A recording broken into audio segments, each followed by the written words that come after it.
Good evening. Glad to have everybody here. It's a wonderful night. We're about to start this regular meeting of the Sumner County Board of Education for May the 19th. But before we do, I'm going to stand for a moment of silence and follow that by the Pledge of Allegiance to our country's flag. Anyone who would like to join me, please feel free to do so.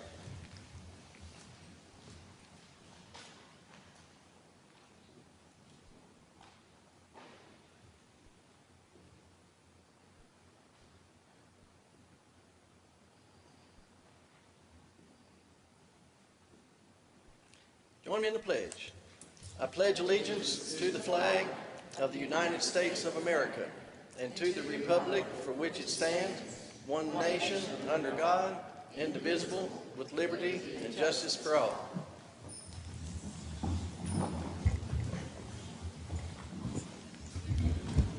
Boy, we got the echo on the microphones tonight in this big old room, but that's all right. Uh, First item on the agenda is roll call. Mr. Johnson, do we have the roll? Yes, sir. All members present. Good deal. Good deal. Next item on the agenda is the approval of the regular agenda as presented. Is there a motion? Motion approved by Mr. Daniels, second by Mr. Wilkerson. Any discussion? Seeing none, all in favor say aye. All opposed? Seeing none, motion carries. Next item on the agenda is adoption of the consent agenda. Is there a motion? Motion approved by Ms. Bachman, second by Ms. Hayes. Any discussion? Seeing none, all in favor say aye. All opposed? Seeing none, motion carries. Next item on the agenda is consideration of minutes, discussion, interaction regarding the minutes of April 21st, 2020 regular meeting. Is there a motion on that? Mr. Gregory's first motion and Ms. Hayes' second. Why did you leave? Any discussion? Why did you leave? Seeing none, all in favor say aye. Why is that there? All opposed? I told Seeing you none, to- motion carries. Next item on the agenda is recognition of hearing and delegations. I don't think we have any, do we? No, sir. We do not. Okay. Next item on the agenda is matters involving council. Thank goodness I don't see him here. That's always good. Next item on the agenda is reports from the director. Dr. Phillips. Yes, sir. Good to see everybody. Two things that we wanted to mention this evening. Scott and his team created this. It's kind of just a little flyer that kind of talks about some of the things that we've been working on and doing since the shutdown. And so you see there that we had a little over 400,000. Jennifer's here. Andy's here also. I saw Andy. I think I sent him on mission to find something for me. But we've done a really good job across the county with the grab and go meals. And I know you guys have been getting kind of updates about that weekly at the beginning of it. So we've served a little over 400,000 meals since we started on the shutdowns. I think that's really a strong number.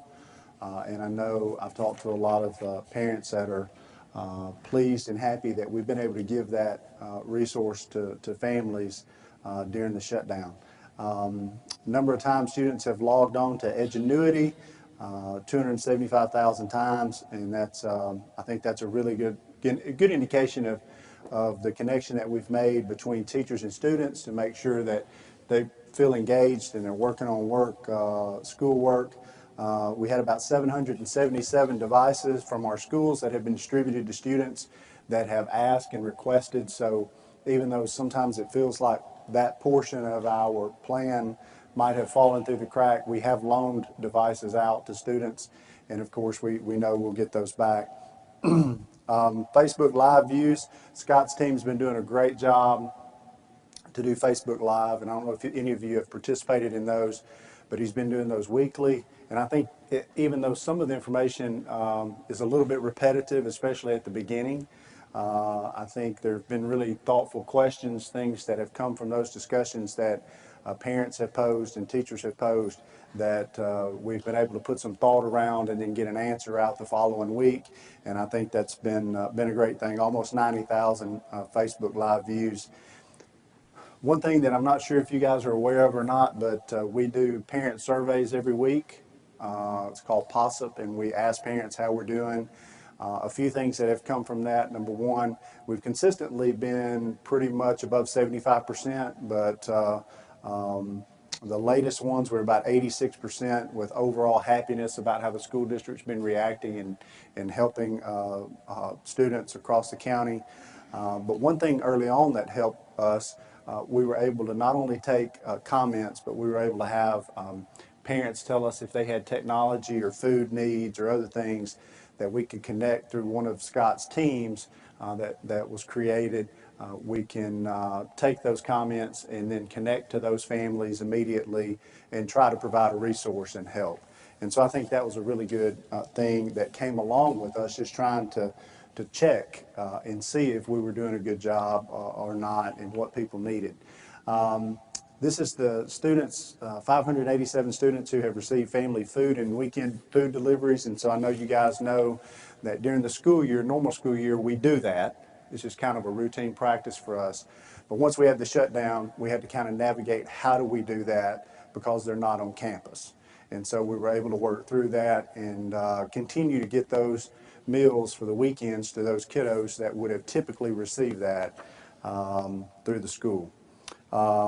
Submissions for the virtual art show. So just like most things that were canceled, we had to find another way to do those things. And one of those was the virtual art show. And I'm pretty sure probably most of you saw the link to that. Just unbelievable work that our students do, artistic work that they do across the county. And it's always good to go through and see that. And now we were able to do that virtually and to see their works. Minutes of live STEM lessons, and Ben Bruce has been working hard on that with other folks as well. We had about 1,200 minutes of lessons with over 76,000 views of those lessons. So just kind of on that front is really a breakdown to show you kind of the different things that have been happening as a response to the shutdown as we get into the last official week or so of the school year. And can't thank our teachers enough, our campus leaders, Scott, his team, Andy, Jennifer, the entire group, Chris, technology.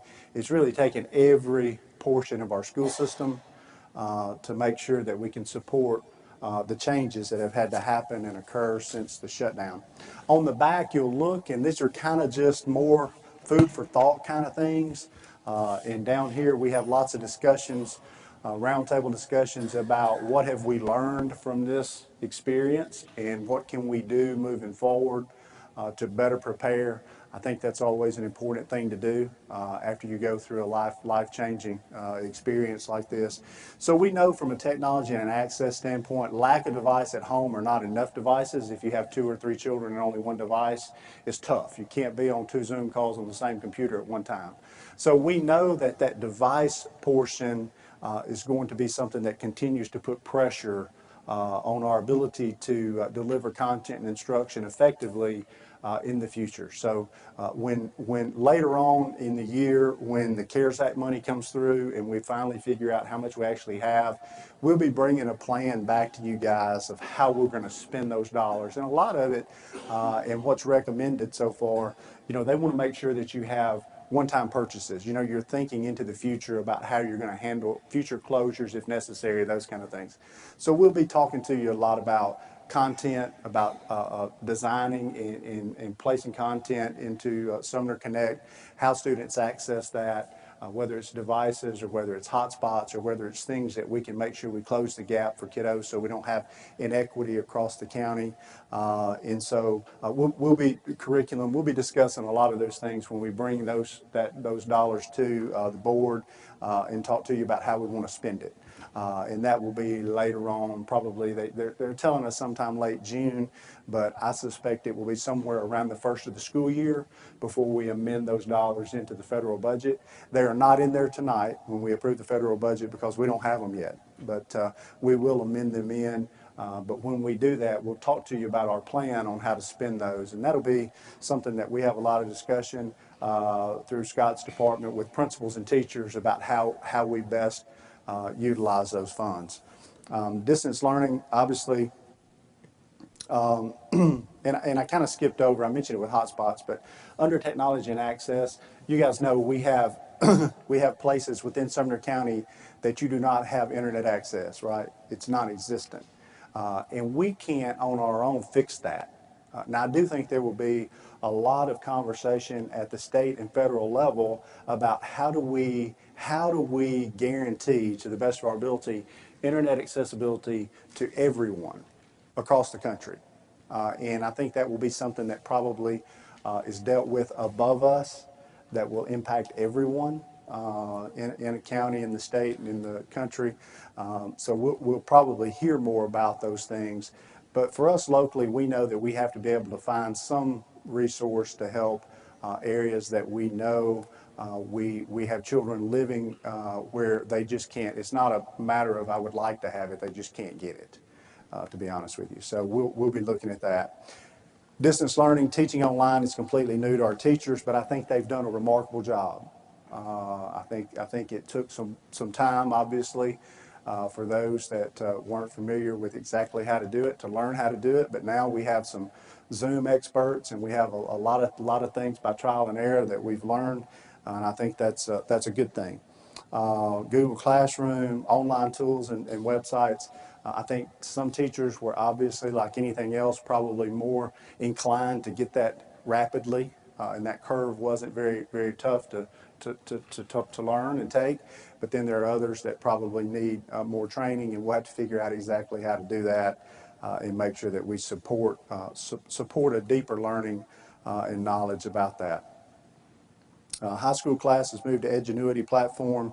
Most teachers had not previously utilized that, but now they're familiar with it, and I think that's a plus, something that we'll need to continue to support. Student engagement participation decreased over time. It was better on the front end, and then as we got to better weather and maybe a little less restriction on where they could go and how long they could go there and who with and all that kind of stuff, it in the high school world tended to trail off. I don't know that if all of you have been around high school students, right? So once you get past May 1st, it's tough whether you have a pandemic or not, right? It just kind of their mind goes somewhere else, and they're ready to get out. And so I don't know that it's necessarily shocking, but it's something that we'll have to kind of try to figure out how to help with. Student and family support, reliable communication with all students and families about meals and learning expectations and other things. I think that's something that, from a learning expectation portion, we were kind of bound by what the state said, but we were also kind of having to do this so rapidly that we didn't want to punish students that didn't have access, but we also didn't want to advance students that had more access. Does that make sense? So it's kind of caught in that limbo stage.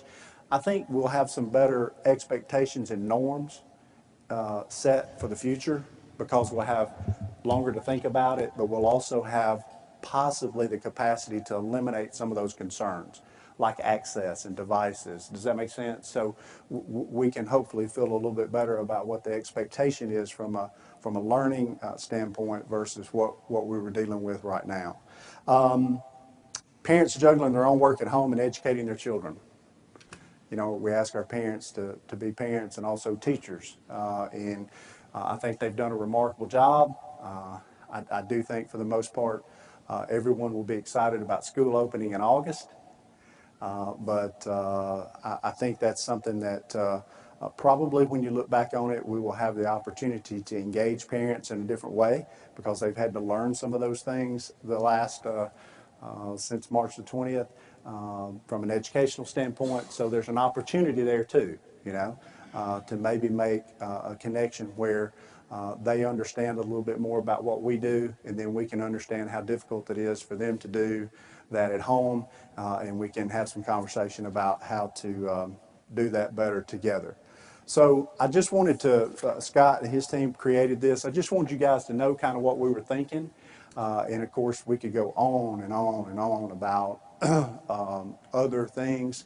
I mentioned, I think, at the study session about looking at and focusing on developing content and capturing that content each day of the school year, where we could use that and scale it across classes. So students that needed to take an AP class that they didn't have access to in their building would be able to capture that content through Sumner Connect in the future, which will be really a good thing. But it also helps if students miss certain lessons, and they can find those on Sumner Connect through a Zoom class that we have captured that teacher for the entire school year. We could do that across every grade band But we think we want to start probably with high schools and set those up, do all the AP classes first, and then kind of work the kinks out a little bit, and then take it down to middle school, and then eventually down to some of the grades in elementary school. And so we're looking from a curriculum and instruction standpoint, a tech standpoint about what it will take to do that, and make sure we have all of our information correct before we roll out and talk to principals about how that will work. So with that being said, I just kind of want you to know a little bit about what we've been thinking about and what's coming. I get a lot of questions about August. And, you know, guidance from different folks, it changes a lot. We are going to try our best to have school in August as close to normal as possible. But we do not know what late July will look like right now.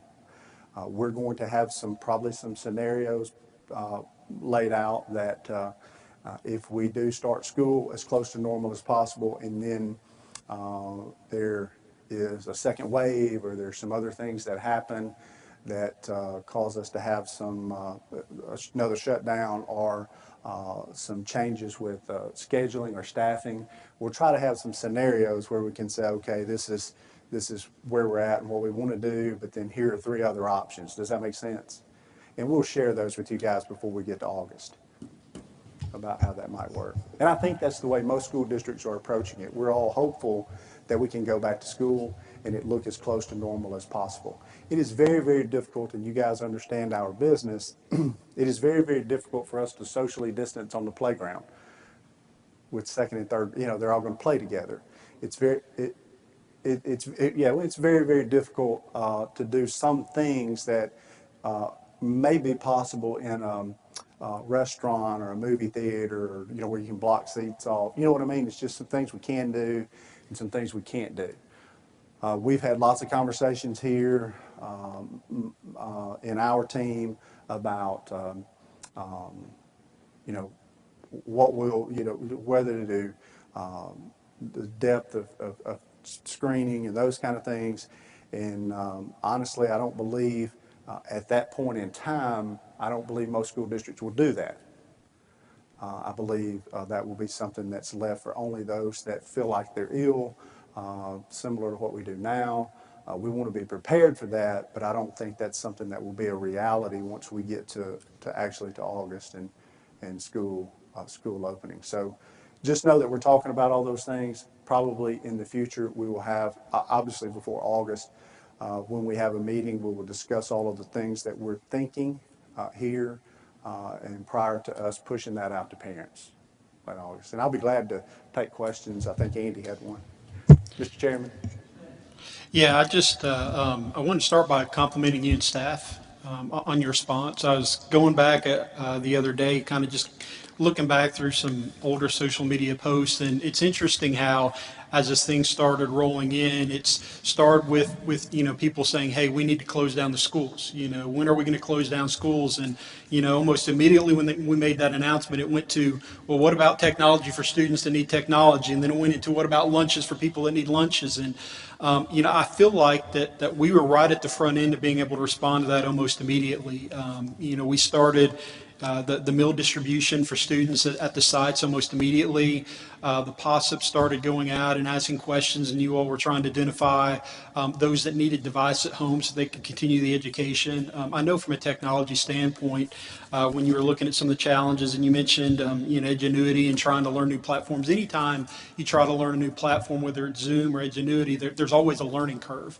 But I was really impressed with the way that our staff, the schools, the administration, those schools, the teachers, jumped into it to try to connect with the students in the best way possible. And some of the things they did, some of the unique things some of the different schools did, whether it was creatively, dressing up as characters or doing songs or the talent shows or the art shows, it just, even the teachers with some of the different, the drawings and things like that, and the books they've been reading, just trying to stay engaged with the students It was pretty impressive to watch. And, when you look at this overall happiness rate of 86.2, it's hard to get 86.2 in anything. Yeah. And we could ask everybody if they like chocolate ice cream, probably not get Yeah. 86.2%. And so the fact that we're there says that we've done a lot of things right. And I appreciate that you all have already started looking at, what are the things that we've experienced so that we can do better. Should this arise in the future? Should we have to work through some of the situation again as we get back into the school year in the fall? As a parent myself, I've got, I had 5 kids in the school system this year, from a senior in high school down to, first grader. And I was working from home, and my wife works in the hospital, so she's working 12-hour shifts. So, I probably failed on the teacher part more than succeeded. And your last point, trying to juggle that was the biggest challenge that I had between, I'm fortunate that we had food. I'm fortunate that I had a job. I'm fortunate that, we had technology and devices. I'm fortunate that we had internet access so that we could provide, except when we lost it there for about 24 hours and thought the world was going to end, but that's a whole different story, right? But the one thing that I struggled with was that with trying to manage, my work and my Zooms, and then the kids, and, all the constant Zoom calls that they had. The biggest challenge was, it's almost like teachers, over responded. They almost tried to do too much, which I would rather have than not enough. But just trying, I had my calendar. I'm like, okay, you've got one at 10, and you've got one at 2, and I've got one at 3, and can you watch the kids, because I'm going to be in. And so that was the biggest challenge. And I would imagine that for a lot of families that were fortunate to have, the parents working or family members working, that was a challenge, is how do I make sure that my kid's learning and being able to be engaged, while also trying to balance all the other things. Once we get back into the school system, I know, a lot of people have talked about, oh, well, they're going to forget everything over the summer, and typically they don't. I know there's some recapping we do at the beginning of the year, but there's been a big gap. And I know we don't have the perfect answer yet, because we're in May, and we don't know what's going to happen to July, but what are some of the thoughts around, how are we going to try to make sure that these kids come in as they're moving from first to second grade, which is a big, I saw a big jump with my kids in reading from, the second part of the second semester of first grade into second grade. How are we going to try to help students catch up there, or make sure that they're on a more even, I hate to use the word playing field, but trying to make sure that we're all close enough together where teachers can teach to a subject and not feel like they're constantly having to go back and catch other students up. So Scott and I talk a little bit about that with, in the plan's still not certain, but we probably will have to do some assessments that we haven't done in the past across the district early. Some of those have happened later in the year for the standards that have been taught for that year. But we'll probably have to back up and do some early as soon as school starts, just so we can find out where those gaps are, and then try to develop a plan that's going to be maybe utilized in some of our RTI time in the early grades, around trying to get those kiddos all on the same at the same place. And so it will be a little bit of obviously a lot of new in how we do that, but I think we have the structure in place to make it happen. There's going to be probably in the future some direction from TDOE in the state about how to do that. We think and we're hopeful that we, along with other districts, and we're trying, Scott's kind of spearheading this for us, but we're trying to work with multiple districts in the study council in Middle Tennessee to talk about those kind of things, and then create some waivers where hopefully if we have to ask the state to allow us to spend more time in RTI and less in other subjects or things to try to close that gap, once we identify where they're at, that we can get clearance to do that. And I think TDOE and others at the state level will be willing to let us make a decision that's best for Sumner County, because it's such an odd time here for us, so and across the state. So Scott and his team are working on trying to figure out exactly how to do that. Thank you for all the kind things. Thank you, Dr. Phillips. As I mentioned earlier, it's all the folks that are sitting around this room and a bunch of others, and teachers and principals, and our Sumner County team has really shown its strength over the last since March 20th. done a phenomenal job, phenomenal job. I think we have, Yes. Kind of, I have two questions actually. So, piggybacking off from Mr. Daniels, overwhelmingly, I heard that the biggest challenge that parents had through all of this was balancing their work schedule and the school schedule and so forth.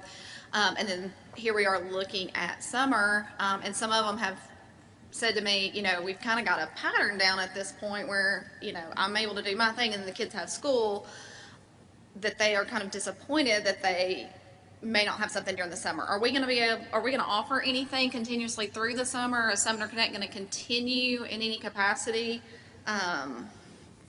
Or any other program type of thing that maybe those parents that need that continued structure because they too are at home to use during the summer?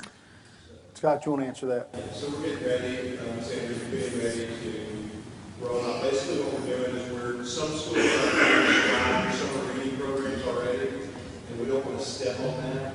So what we're going to do is on Summer Connect, we're going to roll out, basically with the first module, it's going to have a lot of supplementary text, complementary text, and so we're going to provide that on Summer Connect. Our team's working out with it, because some you can get for free, Audible, there are a lot of different, to listen to some others for free text, things like that. So we're trying to link those where we can, make them free. So of course, if you want to read it, you have to get it to the library or purchase it. But we want to make that available to parents. I've asked principals and teachers to not do like 16 forest worksheets for the summer, because I don't envision a scenario where like kids are going to sit around and do worksheets over the summer. We're looking at a lot of enrichment activities, probably a virtual STEM camp. Chase spoke about things today, like all of our kids, there's a series of, I can't say national technical or something, but basically they're different free 1 week virtual camps for kids that can sign up for. And so we're going to really do a lot of opportunities like that. But, I think as we transition to summer, it's not going to be, looking at all the feedback and the trends in our data, everybody's ready for a break. I know like Lakewood Academy is about ready to shut down. I suspect the Davis Academy as well, and this way to shut it down too. Mr. Davis. I don't know if we ever. I think what we want to do during the summer is, we can get kids to read 30 to 45 minutes every day, and that's what we do. If you ask me, like, what's the number one thing our kids can do?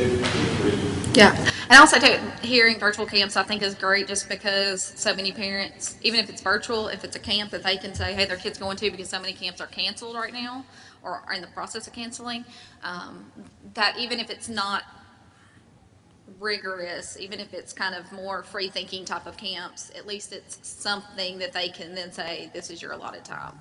Yeah, the books, will be great level, so we'll kind of help. It helps parents go off to the library, this will be no idea.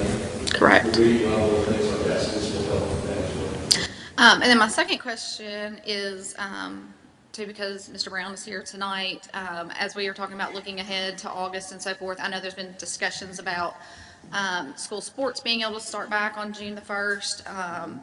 Obviously, right now, we're still under the social distancing, 10-person maximum. Word coming that they're going to, relax some of those. I assume that's probably coming in the next week or so, maybe increasing those numbers. But what are we looking at as far as youth sports or school sports, the plan through the summer? Sure. So Mike, you want to come on up and grab the mic up here by JJ? Mike's here for this and also for the heat policy that we're going to have on the agenda that's been changed by TSSAA. Yes, we did have a call yesterday morning with ADs and athletic trainers, and some principals were on the call from middle school and high school about how we're planning to reopen our campuses for summer athletic activity and how to do that using guidelines from the state and also from the National Federation and kind of how to safely do that. So Mike's going to go through some of the highlights of what we told our coaches, through their ADs at each high school and middle school. And then I think some of the principals were on the call too. So Mike, you wanna take it? Sure. Oh, I'm sorry, you have a question? I had mine a while ago, and I don't want to get into this. Okay, sure, yeah, I'm sorry.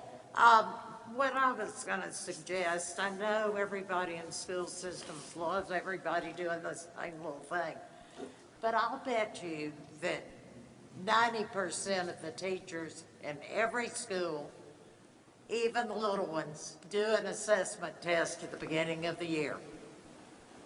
You know, it may just take looking at what they've got, and, you know, those assessment tests are wonderful.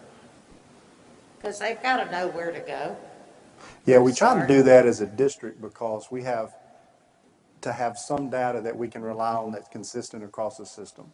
So if we just give individual teacher tests out there, some are going to be really high quality and some are not going to be so good.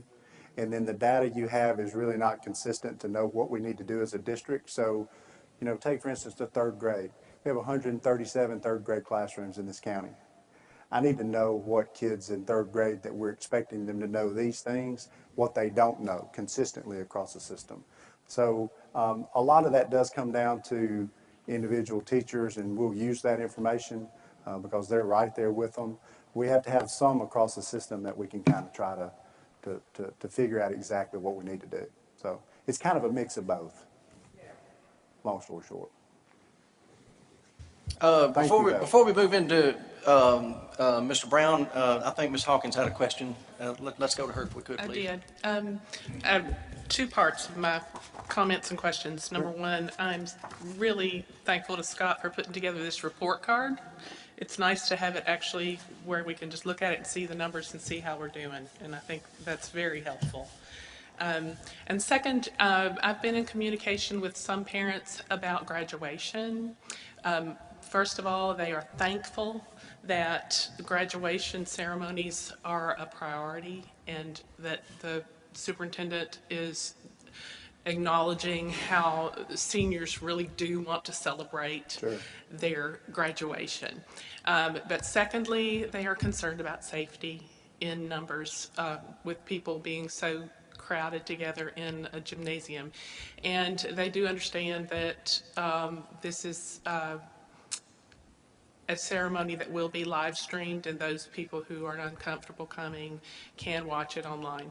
As we get closer to that date, it's a little over a month away. If there is still the situation to the point where it would not be considered safe to have that gathering, are you considering other possibilities?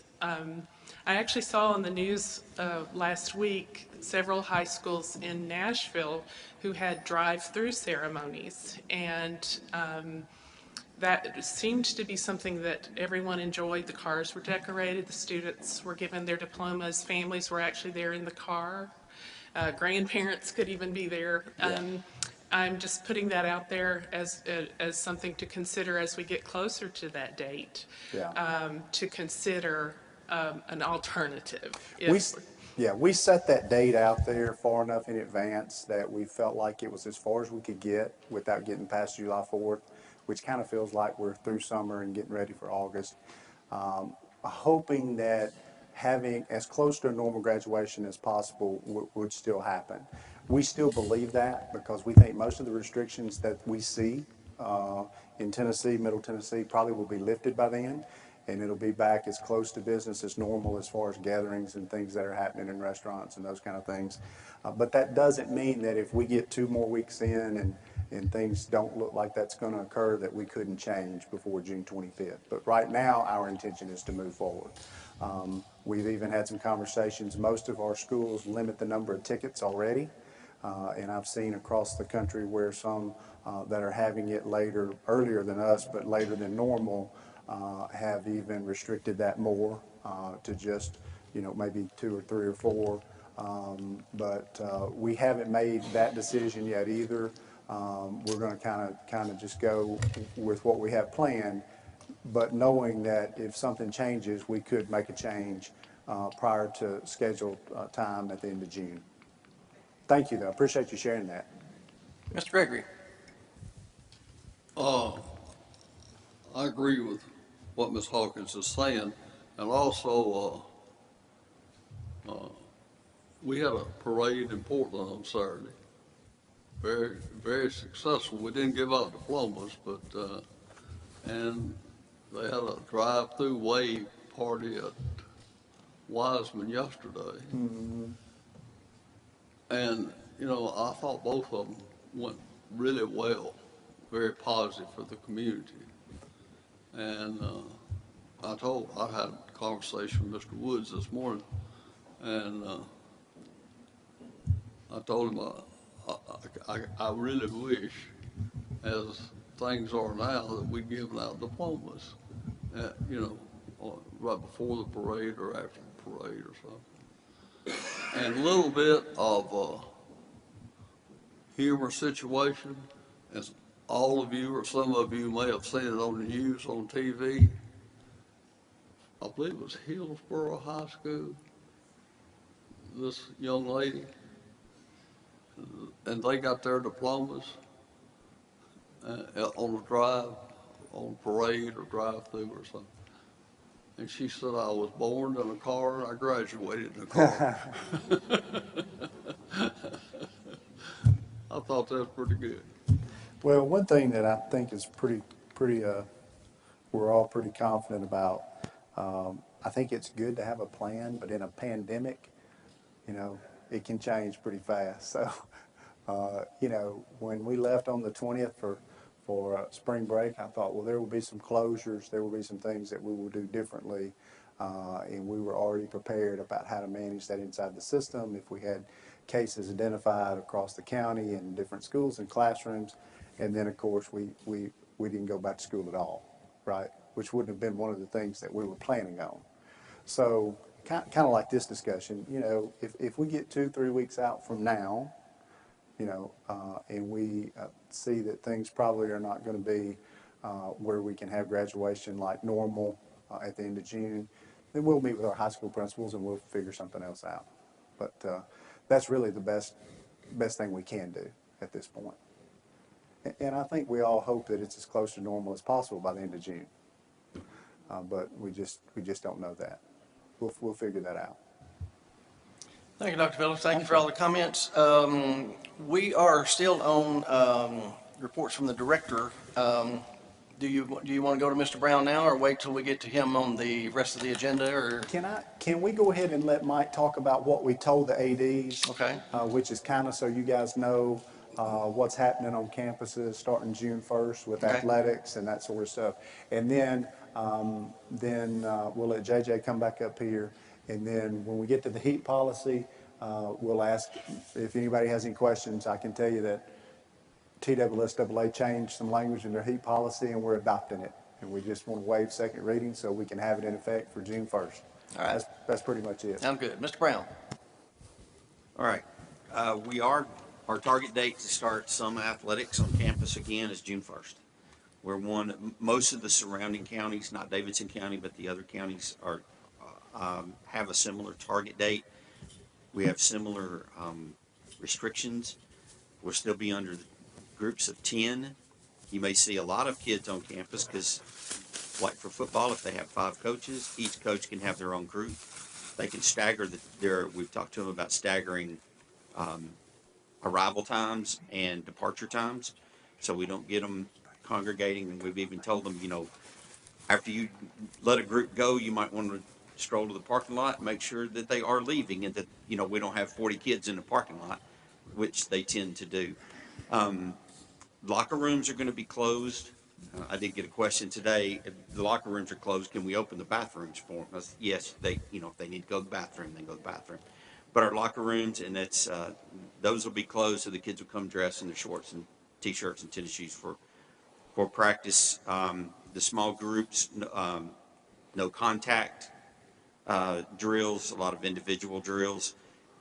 National Federation sent out some stuff this week, and they have, phase 1, phase 2, phase 3. Phase 2 is kind of where we are. It's a little more relaxed, we're very in line with what they're doing. Throughout the counties, there are some that are more restrictive than us and some that are less. But we feel pretty good about the plan that we have. We're still working through a few details, but The students, as far as screening them when they get there, they'll come in and they'll go to their group, and their coaches are going to ask them 5 questions. They're going to ask them every day, and it's going to be, are you sick today? Just very simple. Do you have a fever? Have you had a fever in the last 5 days? In the last week, and they'll go through a few symptoms, and then have you been exposed to anybody that has been infected in the past week with COVID-19? And so at the high school level, they have the athletic trainers there to refer them to, and they'll ask them a little further, contact parents if they need to. At the middle school, we don't have the athletic trainers on the campus, so what I've recommended to them is if you have a kid that says, yes, I've had a fever 2 days ago, then you take that kid in the office, call his mom, say, hey, look, he probably doesn't need to practice today till he's been fever-free for, usually it's 24 hours, probably looking a little more than that now than what we were. We're not requiring masks, but if kids wear masks, that's fine. There's not a problem with that at all. We've got to teach our kids about distancing in school settings, and also we've done a lot about procedures. We've got posters for cleaning procedures. We've got posters for hand washing, and then we've got posters that are going to go up in our weight room and our locker rooms about cleaning procedures. And some of it's real simple. Like one of them is, if it's dirty, clean it. So, and you think, well, that's real simple, but when you're dealing with, especially, I dealt with middle schoolers for a long time, and even though they see it's dirty, that doesn't mean that they're compelled to clean anything. So, some simple things like that. But we have gone along with the National Federation. I've been on Zoom meetings every week with statewide ADs, and also there's a group of us, about 12 or 13, that are district level ADs, and we've talked about procedures, and I have both of those tomorrow. And I've been in touch even further than that with some of the other ADs around the counties to kind of find out. Everybody wants to make sure they're not way out there one way or the other, so we've kind of been each other's barometer. And our biggest thing is we want to get started, get some kids back on campus, getting them back involved, back with some conditioning, and but doing it the right way. So if you see kids on campus on June 1st, and they should be there in groups of less than 10. And then, as Dr. Phillips and I talked to the ADs about, at the end of each week in June, we will reevaluate. If we can go up to 15 in a group, or we can go a little more aggressively in our practice sessions, we'll do that. And so that's kind of where we are. I mean, we went 40 minutes. The one thing, and some of you all may get asked, and the one thing we discussed, and I did add to the bottom of our agenda before I sent it out, was there are going to be students whose parents aren't comfortable letting them come to practice. And my message to the coaches is, it's got to be okay. Just tell them okay. Now, the pressure is going to be, the kids are going to go, I got to go to practice. I'm not going to get to play but that's not what they're being told, but that's what they're going to tell mom, so they can get out of the house and come be with their friends for an hour and a half. So, but if you do have parents that, say, well, I'm just not ready to do that, just tell them to contact the coach and say, I'm just not ready for my child to come into this. Maybe next week when we see how, week 1 goes. And we've tried to impress on our coaches and ADs that the first week of June is very important, that we do things right. We've also talked about having other, our campuses are used by a lot of youth groups and other outside entities, and we're going to limit that in June, just to make sure that we get our kids back on campus properly. It gives us time to go through and make sure we have the right procedures, because whoever does come on our campus they're going to have to follow our rules as far as safety and cleaning and grouping and all those things. The other big question is, what does it look like after dead period? We have no idea. That's been my answer for most athletic questions over the past 6 weeks. I have no idea. We'll have to wait till next week. But we do have some answers. We do have a little bit of hopes. I'm sure the kids will be excited to get back on campus and start working a little bit, and start looking forward to doing some good work. Do you have any questions? And if you do, I'll stay after you can ask me questions. Ms. Andrews? TSSAA, are they still at this point saying that they're gonna have dead period? Yes. And then- TSSAA hasn't changed any of their policies. Okay. I just didn't know with them missing so much of spring, it wouldn't surprise me if they did. So I know that's something that a lot of parents have asked because of scheduling vacations and so forth. And then two, with the quantity restriction, as far as numbers, that obviously comes down from the governor's office. Are they relying on that number, or is TSSAA also, TSSAA is not giving us a whole lot of guidance on that. okay, so we're kind of more so. National Federation has given us some guidance on the different phases and what that looks like, and a lot of that is, if in your area, it is this, you know. So hypothetically speaking, if the governor was to say June 1st, we can raise to gatherings of 50 June 1st, we're gonna go 10 in a group. regardless. Okay.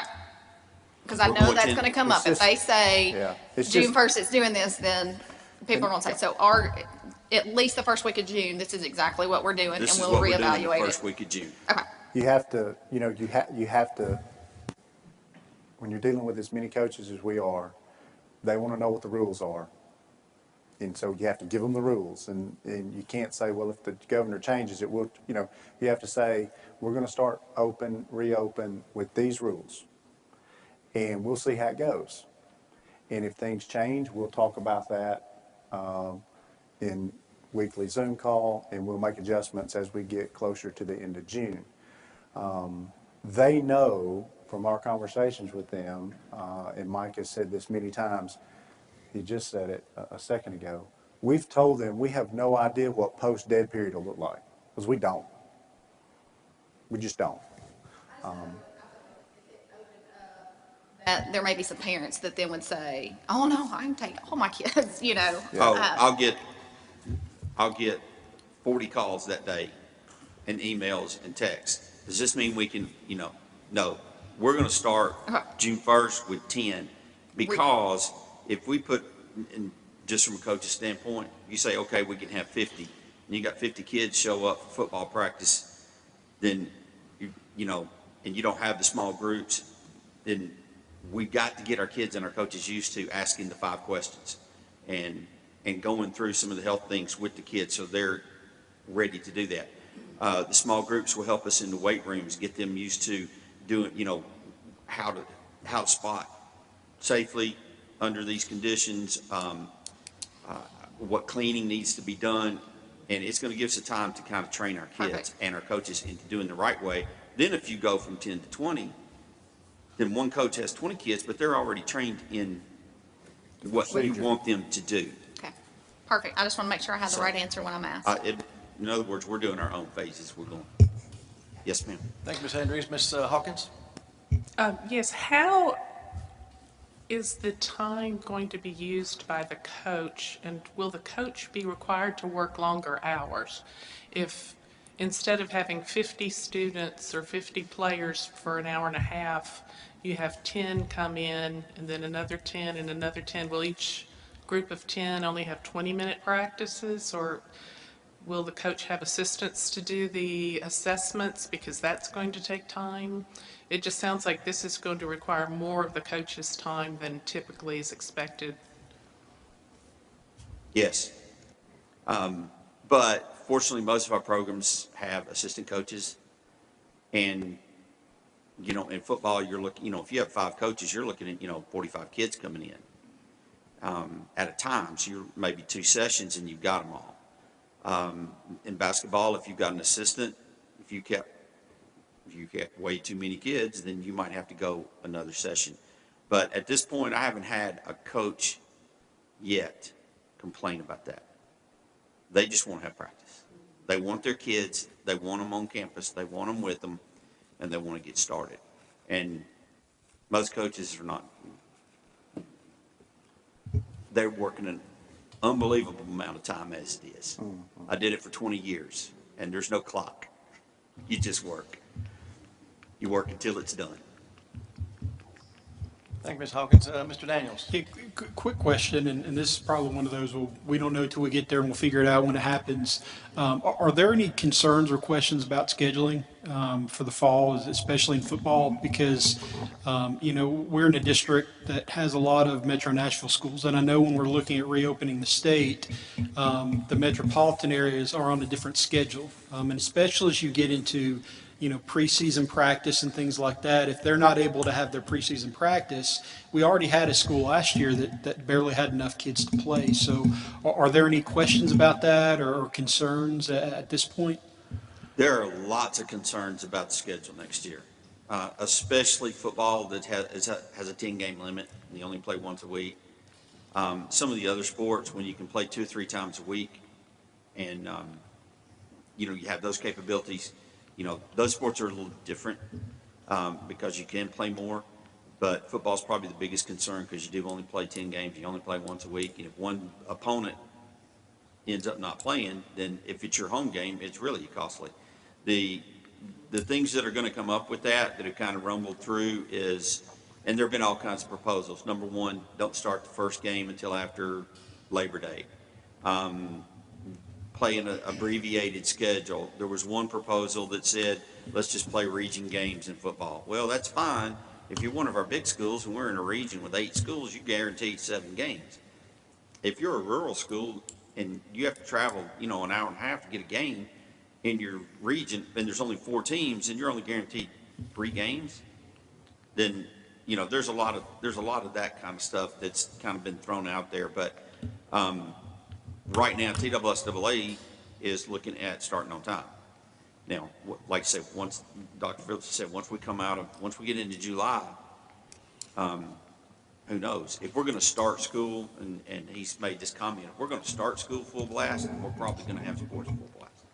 But if we're having some kind of modification in the start of school, then there's probably going to be some modifications in the schedule. So yeah, there's lots of concerns out there about that. The biggest concern right now is, hey, I don't want this guy to be able to start 2 days before me. That's their thing now. Or he's getting his kids 2 days more weightlifting than my guys are. We can't have that. And I do think that's why Mike had mentioned that we had already kind of made a June 1st soft opening for athletics and things on campus, some daycare and those kind of things, childcare, the Y at some of our school campuses.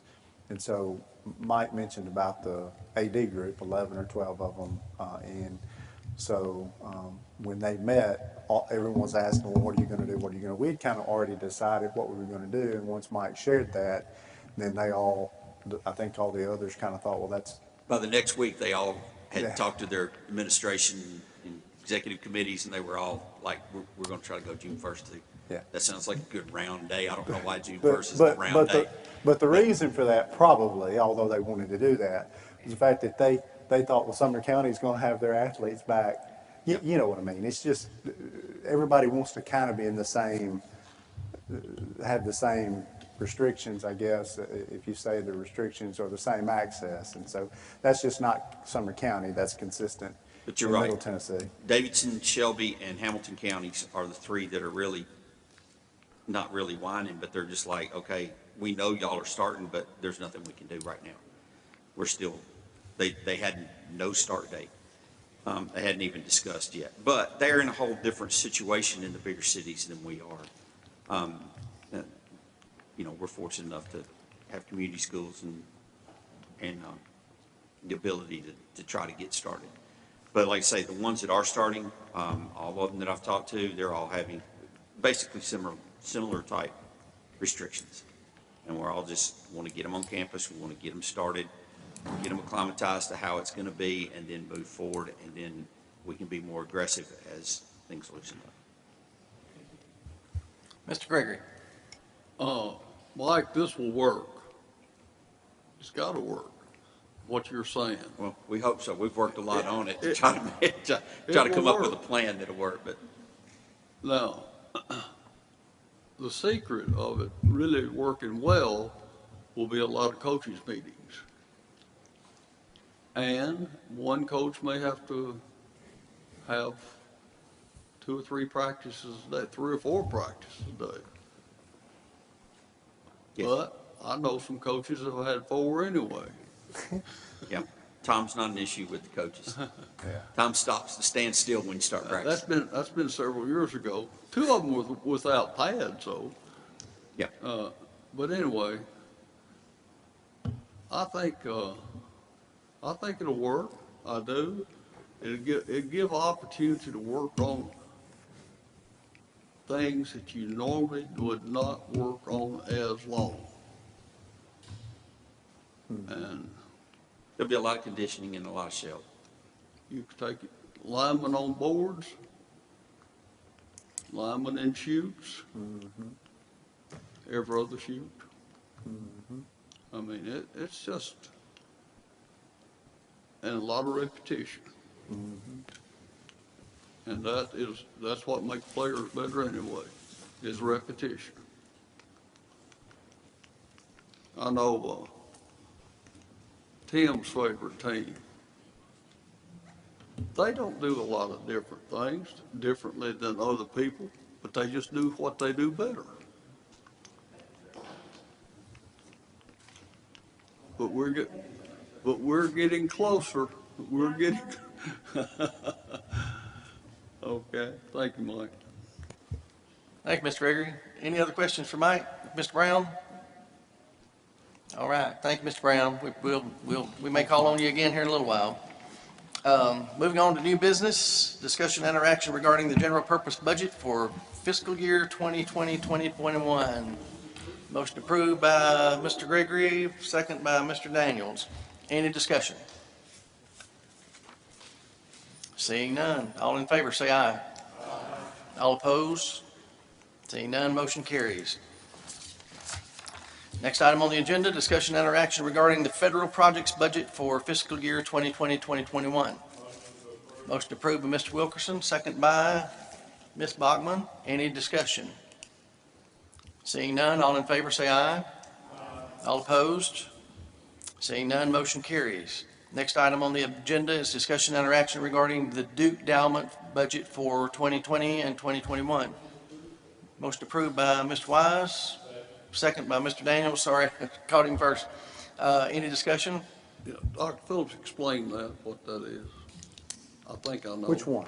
The Duke. Duke was an endowment that was left to be used for special education, primarily special education devices that help students that need that. And so we've had it for a long time. Norma, do you know how long?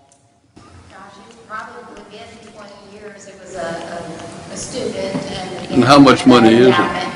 To be used for teaching the older students life skills. I think each year, Amanda, it generates about how much, do you know, the revenue side? Not very much. Yeah. Usually let that kind of Build up. Yeah. And then each year, part of it's restricted, we cannot touch, and then we can only touch that interest.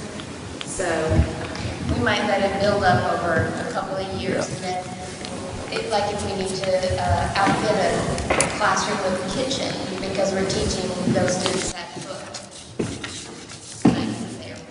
It's, $400 revenue a year, how much? about $400 revenue a year. Yeah, $400 a year.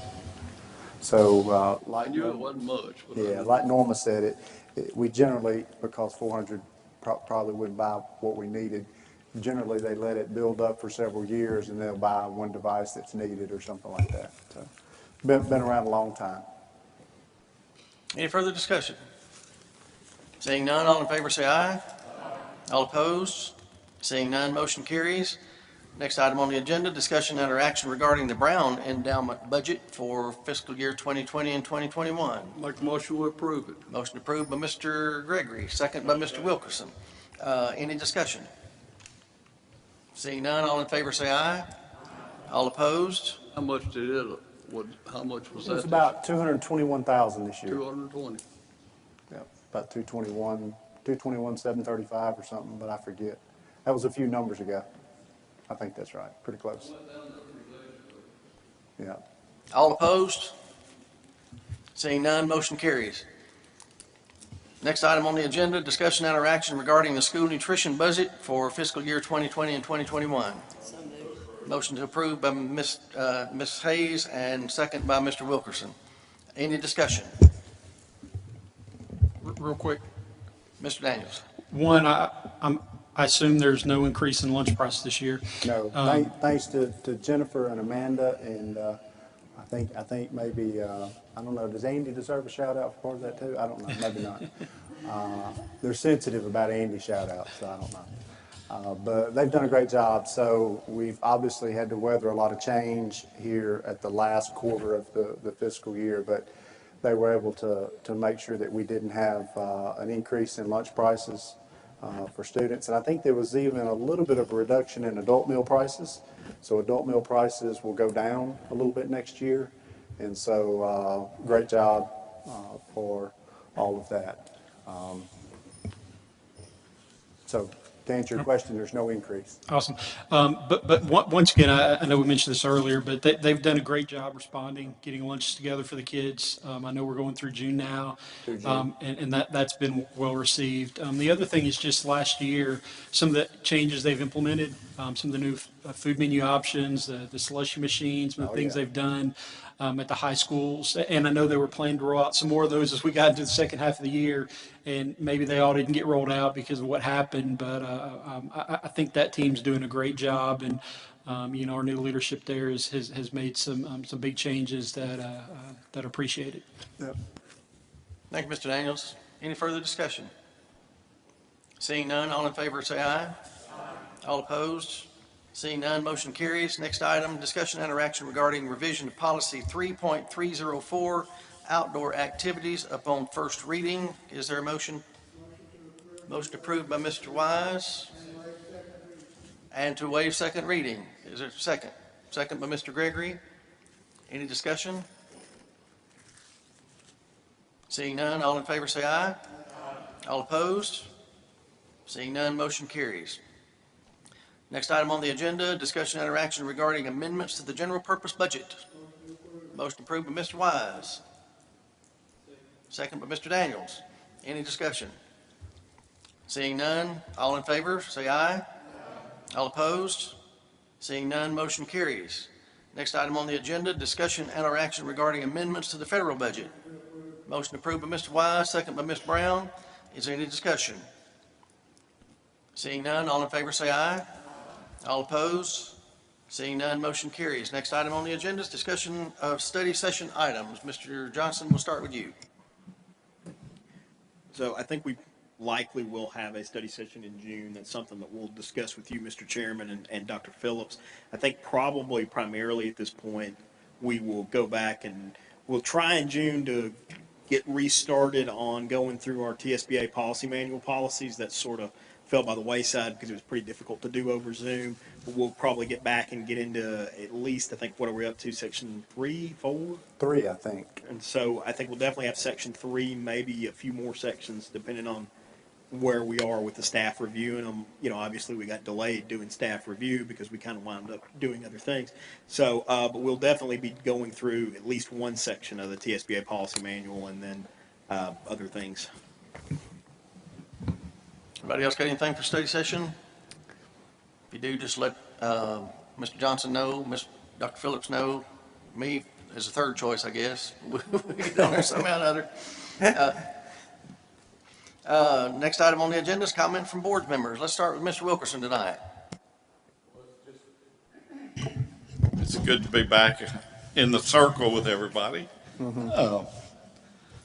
I'm thankful for all the work that all the teams have done, and I talked with Mr. Duffer one day this week, and they're really excited about graduation. We're just going to have to move forward and do what we have to do. Thank you, Mr. Wilkerson. Mr. Gregory.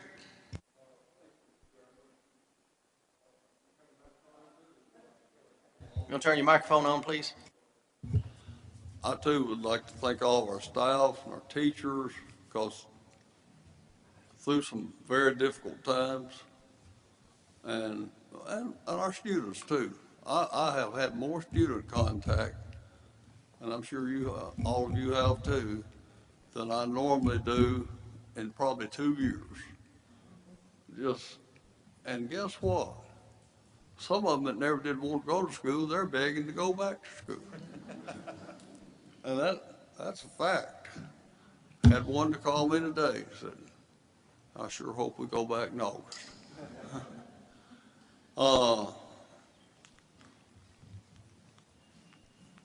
I did mention about the parade that was very successful.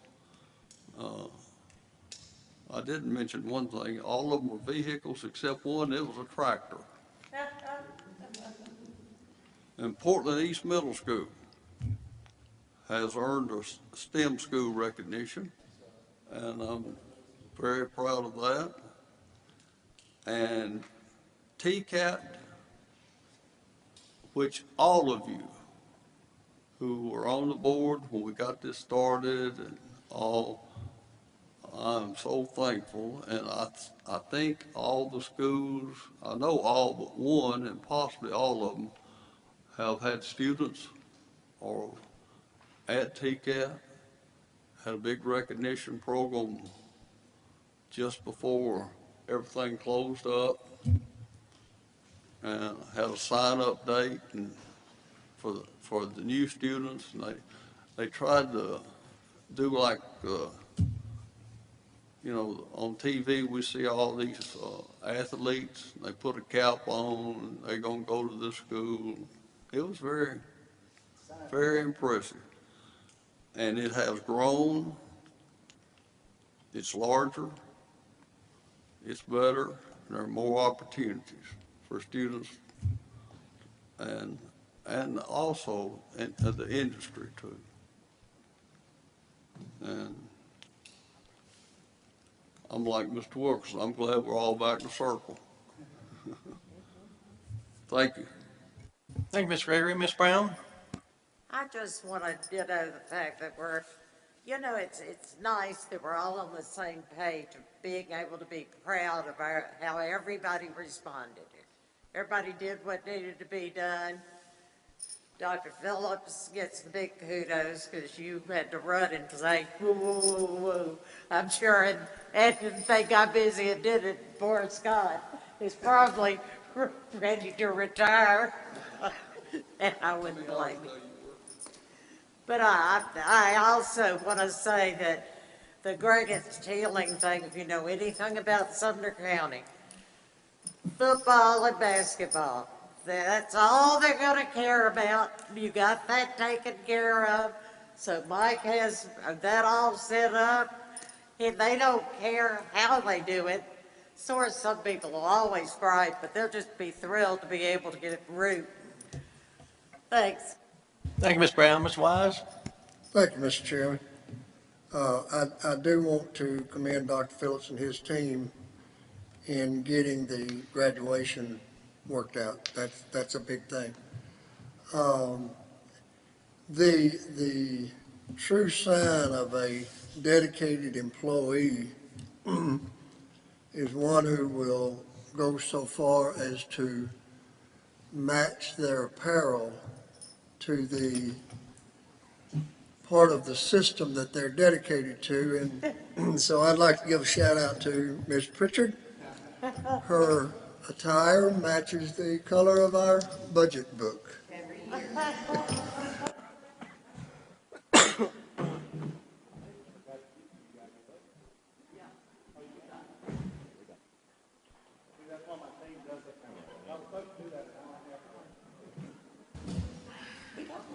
Thank you, Mr. Wise. Ms. Pritchard, do you have anything to say to Mr. Wise about that?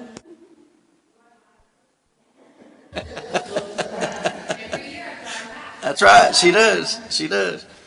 Thank you, Mr. Daniels. Yeah, I know I've already given a lot of compliments to the system. I think one of the biggest compliments, though, is we're sitting here wrapping up what would have been the last week of school.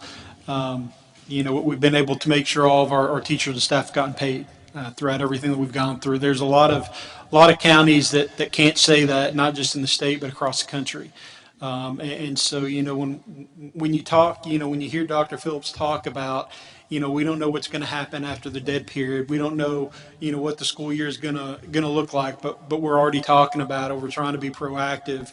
I think one of the reasons, many years ago that we selected Dr. Phillips to lead the school system, was because of his vision. And you can look back over the years, not just at, the numbers that have continued to improve year over year over year, when you just look at metrics and ACT scores and things like that, but all the different things that he's brought to the school system, whether it be more opportunities for AP classes for our students to be able to take, whether it be the middle colleges that we've been able to open up. And so, when I hear you say, we don't know what's going to look like, but we'll have a plan, I don't doubt that for a minute. And I don't doubt that we'll have a plan that puts us in the best position to succeed, not just for you and the staff and our teachers and administration, but our students as well. And so, again, I thank you and your team for everything that you've done. From the top all the way down to, like I said, Scott and his team, nutrition, the maintenance workers that have been on site cleaning schools over the summer. We've made sure that we've been able to take care of everybody. And I think our budget, and we didn't talk a lot about our budget tonight because we had a lot of conversation a couple weeks ago, but when you look at what we've been able to do with the planning, with the vision, we were in position to be able to pay staff. And not have to furlough or lay people off. We're in a position to be able to purchase school supplies for our students. We're in position to not just hold steady, but to hire new positions going forward. How many counties can say that? And so all the things that we're doing for the betterment of our school system, really starts with leadership and then being able to filter that down to the rest of the team and taking the proactive steps to make it happen. So once again, thank you to you. And I know you'll pass the kudos down to the rest of the team, but it's well deserved. So thank you very much. Thank you, Mr. Daniels. Ms. Hawkins? Yes. I have heard it said that many years from now, this time in our lives will be called the Great Realization, where we find out what our priorities really are. And I wanted to share very briefly about a friend of mine who was, at one time, he was the director of music at Gallatin High School many years ago. And his name is James Story. And I'm not saying anything that he hasn't posted publicly on Facebook, but he had a tremendous challenge with this virus. He was on the brink of death. And he has come back and he is in rehab now. And one thing he posted on Facebook that really got my attention above all else was that he said, one of my caregivers is one of my former students. And that really struck a nerve with me, or it struck a good nerve, that what this school system is doing is preparing our future. When you look into the eyes of a first grader, you are looking at the future caregiver, a future of who knows what. There's so much potential there. And what these teachers, what these staff members, these people who work so hard to educate these children, to love these children, to prepare them, it is so important. And I think if anything comes out of this great realization, it's that our future is dependent on our education. Thank you, Ms. Hawkins. Mr. Duncan?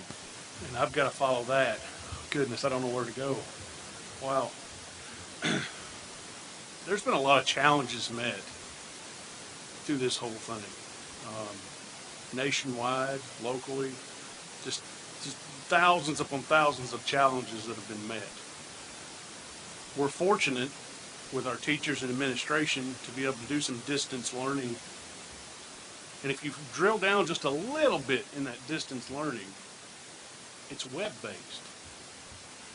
Which the beautiful thing about web-based learning is you need a device. But that device is very simple. And I'd like to challenge our STEM teachers and our computer teachers to look into that A simple $60 Raspberry Pi, a single board computer can do what we're talking about. You can plug it into your TV at home. I got interested in this, and a month ago, I built my first computer. It was 4 inches by 3 inches, and it plugged into a TV. I got on the internet. I can do anything my children need to do in school. I've got $60 in it. So, I know there's some plans for us in the future with the device shortages, but I'd like to challenge those curriculum-based programs that could easily use this as a learning tool for even middle school kids about how to take this board, how to plug it in, how to program it, how to do all of that, and then within about 2 days, they'd have a computer they could take home, which would be awesome. So I challenge that. I challenge those people that lead STEM and computer programs to look into that. Scalable content. Thank you, thank you, thank you. That is a wonderful direction to go.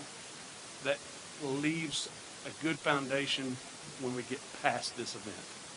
It is a wonderful, wonderful, wonderful thing. Can't thank you enough. And the last thing, it's kind of selfish, but it's going to be very pointed to one group. I would like to personally thank the 5th grade teachers at Madison Creek. Today they went around and personally told the kids goodbye. Kudos to them. That's a wonderful thing. That's all I've got, Mr. Chairman. Thank you, Mr. Duncan. Ms. Andrews. Yeah, I just want to say how proud I am of the budget that we were able to pass tonight. As I mentioned last week, looking around to some other counties, we're having discussions for the better. We're not having some of those hard discussions. And it's, many have said, so proud of the work that our teachers and our principals and our students have done during this. But they weren't able to do the work necessarily because of what we've done this past year. They were able to do the work because of what we've done the past 6-8 years. And the investment that we have made, looking ahead, knowing that a storm was going to come eventually. Now, I don't think any of us thought this was what the storm was going to be. I think we all thought it would be a literal storm that we would have to navigate through. But it is what it is. And, because of the work of Dr. Phillips and all of his staff and everybody in the system and everybody having buy-in and all hands on deck, that's Sumner County, and we were able to do what we have done. If we hadn't made the decisions that we've been making, we wouldn't. And so I'm just very thankful for that planning, for that vision, for the forethought and the foresight. And like Mr. Anderson said, I have no worries about August or the fall, because I know that you're not just developing a plan. You're developing plan A, B, C, D. That you're looking at a multitude of possibilities. And so we'll weather that storm as well. And we'll do it even better than we did at this time. And that's exciting as a parent with kids in school. It's exciting to say, I don't worry about that. And other districts can't say that. So I just want to say thank you to everyone involved, and just how proud I am in Sumner County and in our schools. Thank you, Ms. Andrews. Ms. Bachman. Thank you, Mr. Chairman. There's not a whole lot that I can add to what has already been said, other that I just add, echo everything that everyone has said, excuse me, and to thank you, Dr. Phillips, and your staff, and Scott, everyone that has worked so hard, and the teachers. And I will tell you that my grandkids want to go back to school, and that is a big thing. because they didn't always like to go to school, but they love their teachers, they miss their teachers, and I think that is probably countywide with every student in our county. And that goes back to all the work that you guys have done, and from the director all the way down to maintenance folks, and the food distribution has been awesome. And I could just go on, and Scott, thank you for putting this fact sheet together. This is great. Thank you. Thank you, Ms. Bachman. Ms. Hayes.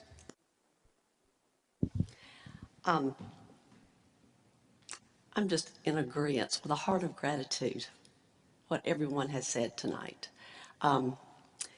This pretty green budget is a reflection of excellence. Blood, sweat, and tears, a plan, a vision, and investment. Jonathan had always said years ago, it all comes down to money. And I would argue with him, but it does. We have to start with a plan, and a budget is not restrictive, it's a spending plan. And we, Dr. Phillips, with your guidance and leadership and the department heads,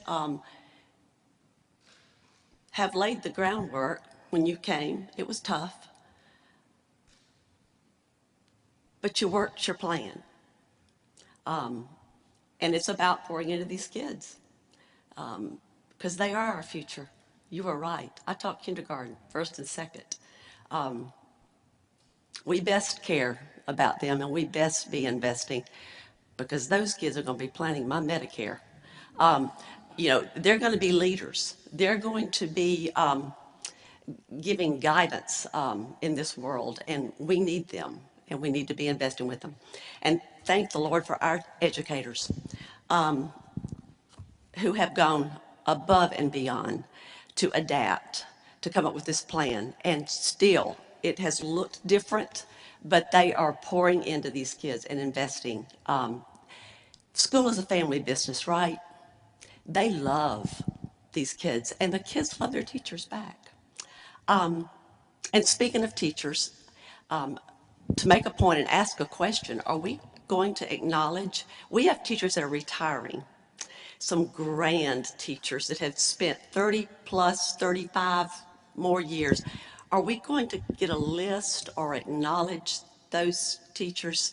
That's always such a special evening when we do get to, we may not be shaking their hand, but we do get to acknowledge them and thank them, whether that's going to be live or a Zoom or however we do it. But just so grateful. They have given, it's been their life's work. And I enjoy acknowledging them. But thank you, Mr. Brewer.